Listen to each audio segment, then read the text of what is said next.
Hey, it's Chronologically Gaming, the only channel that will perpetually be retro because we're playing every single video game in order of release. And I mean every video game. Console games, arcade games, handhelds, you name it, even computer games. We're going to do them all. Let's kick it off where we left last time with Tank.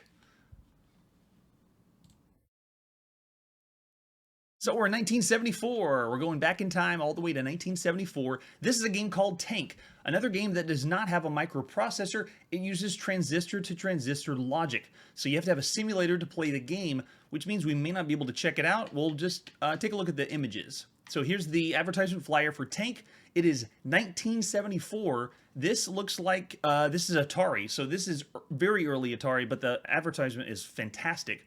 Atari's #1 selling action video game, now on a cocktail table.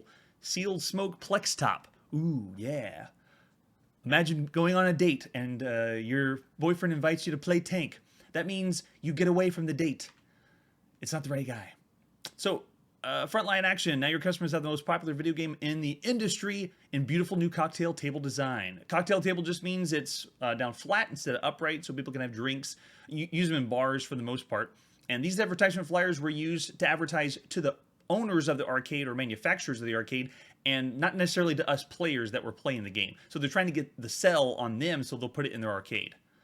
And here's an example of the cabinet. It looks like Tank has 2 joysticks on each side. I'm guessing back in the day for the Tank, pretending you had 2 treads. So you do the joysticks back and forth on whatever tread you're using.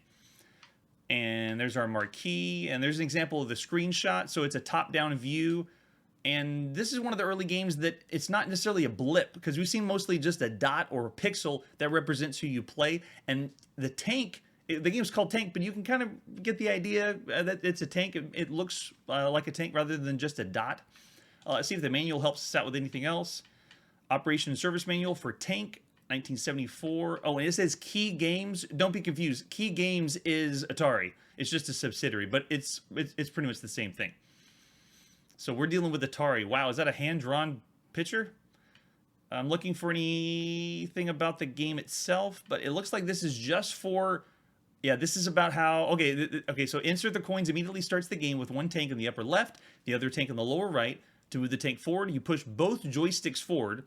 To stop the tank, you pull both joysticks back. For turning to the right, you pull the right joystick... Oh man, they're making it confusing already. Essentially, you just have to pretend the joysticks are the treads of the tank. If one of the treads moving forward, then the one tread will move, and then if you move both, you move forward. But if you only move one tread, then the tank's going to start turning because only one tread is circling. Anyway, use your imagination. It's like 4 pixels. All right, so that's good for the manual.